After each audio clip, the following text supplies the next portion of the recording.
May mini adventure scooter na pala na kahit 125cc siya ay naka-dual channel ABS na at naka-traction control system pa. Na bukod sa siksik sa mga makabagong features, ay siguradong magugustuhan nyo rin ang kanyang pormahan. At silipin na rin natin ngayong araw ang posibilidad na presyo kung sakali man nadalhin dito sa Pilipinas ang motor na to. Silipin natin ngayong araw ang Honda Hurride 125. Tara!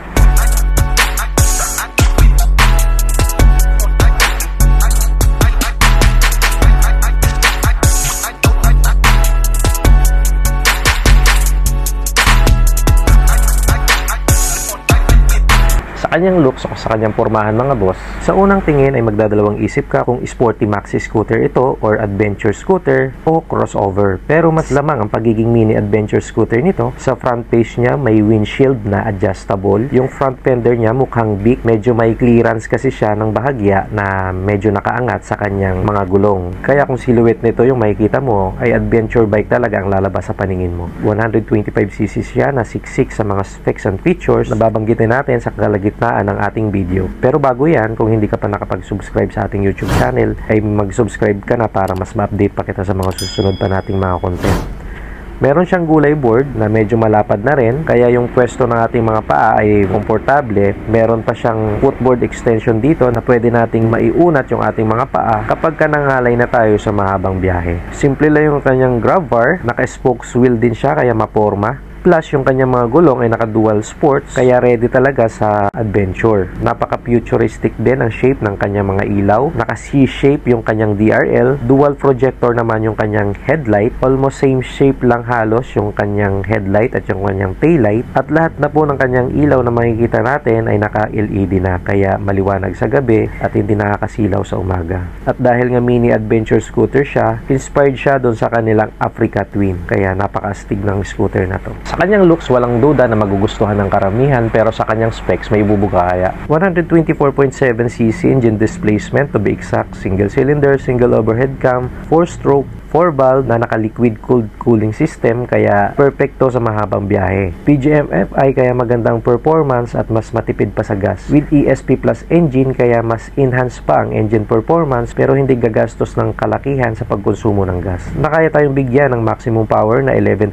PS at 11.7 Nm of torque. 53.5mm by 55.5mm ang kanyang bore and stroke at 11.5:1 naman yung kanyang compression ratio. Electric ang starting system ng automatic mini adventure scooter na to. Located sa unahan yung kanyang fuel filler cap, kaya convenient ito, less hassle pa kung sakaling magpapagas tayo. Hindi na natin kailangan bumaba pa sa motor. Na may tank capacity na 8.2 liters at ayon sa claim ng Honda ay 47 to 50 km per liter ang kanyang fuel consumption. 5 inches ang sukat ng kanyang TFT instrument cluster at klaro at madaling maintindihan ang mga info na kailangan natin. Kagaya ng tire pressure monitoring system natin at may phone connectivity din ito, plus may DJI action camera compatibility pa ito, kaya siguradong napaka-futuristic talaga ng kanyang specs and features. Klaro din yung kanyang mga basic na indicators. Keyless na ang motor na to, na bukod doon ay pwede din syempre natin gamitin yung kanyang NFC keycard kung sakali man na maiwan natin, halimbawa yung ating mga remote. Pwede pa rin nating mapandar ang motor gamit ang NFC keycard na nakarehistro sa motor natin. Itap lang ang card at kapag na-recognize ng motor ay mag-on na ang power ng motor. Equipped na rin siya ng USB Type A and Type C na charging port. At dahil nga nasa harapan yung kanyang tangke, kaya mas malawak yung ating mga underseat compartment na siguradong kasyang-kasya dyan yung dalawang half-piece na helmet at iba pang mga essentials na kailangan natin. Meron pa siyang idle and stop system, kaya mas makakatipid palalo tayo sa pagkonsumo ng gas. Kapag activated ito, every time na huminto tayo ng 3 to 5 seconds ay automatic na mag-shutdown ang ating engine to save fuel. At meron na nga rin siyang traction control system na bihirang-bihira lang sa 125cc. Ito yung safety features na kapag napadaan tayo, let's say sa basa, maputik or mabuhangin na kalsada, ay hindi mapapabilis yung ikot ng gulong natin sa hulihan. In short, hindi i-slide yung ating gulong sa hulihan. Ibig sabihin, synchronize pa rin yung ikot ng gulong sa hulihan doon sa ikot ng gulong sa unahan. So, iwas disgrasya kumbaga.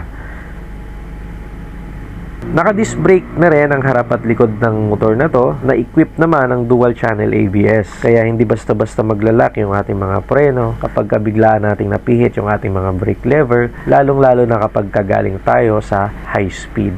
Sa kanyang mga suspension, dito sa harapan ay naka-telescopic fork at ang kagandahan dito sa likuran naman ay naka-dual shock absorber na.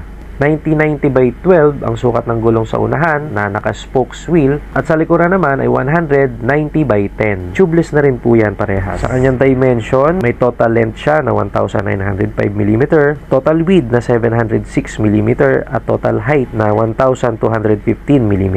Kaya hindi alangan ito sa build ng isang Pinoy. Kumbaga, hindi siya malaking tingnan na hindi din naman siya ganun kaliit tingnan kapag Pinoy na ang nagmaneho sa motor na to. Madali lang din siyang dalhin or madaling pag-aralan yung motor na to kahit nabaguhan ka pa lang sa pagmumotor dahil 125 kilograms lang ang kabuang bigat ng motor na to. 136mm yung kanyang ground clearance kaya safe na safe ito sa mga malulubak na kalsada, matataas na humps. Kaya kung gagamitin man natin ito na pang camping bike or pang adventure or touring, safe na safe yung ilalim ng ating mga motor. 760mm lang din yung kanyang seat height kaya pasok na pasok ito sa mga may height na 5'2" pataas. Mababa lang yung 760mm kaya Filipino height friendly ang motor na to. Sa mga specs and features na nabanggit ko, kung familiar ka sa Honda Horide 125, sa tingin mo, may nakaligtaan pa ba akong banggitin? Paki-comment nyo kasi baba para makapag-usapan natin yan. Sa forma, ipasok na pasok siya sa kategory ng adventure scooter dahil nga sa kanyang medyo mataas na handlebar, sa kanyang front fender na akala mo big, at yung kanyang dual sports na mga gulong with spokes wheel pa. Sa kanyang specs, siguradong panalo rin at sa kanyang mga features. Pero ang tanong, kapag dinala ang motor na to dito sa Pilipinas, magkano ba? Currently, ang motor na to ay nasa China pa at nagkakahalaga doon ng 12,980 yuan to 15,380 yuan. Depende sa variant ng motor na to. At kung i-convert natin yan dito sa Pilipinas, ay nagkakahalaga siya ng 118,000 to 140,000. Hindi pa kasama dyan yung shipping, import taxes, customs, at iba pa. At kung dadalhin man yan dito sa Pilipinas, sa tingin nyo, bebenta kaya ang motor na to? Paki-comment nyo nga sa ibaba. So that's it for today's vlog. Kung umabot ka sa huling bahagi ng ating video, ay huwag mo nang kalimutang mag-like, mag-subscribe na rin para mas ma-update pa kita sa mga susunod pa nating video. So that's it for today. Thanks for watching. Bye-bye.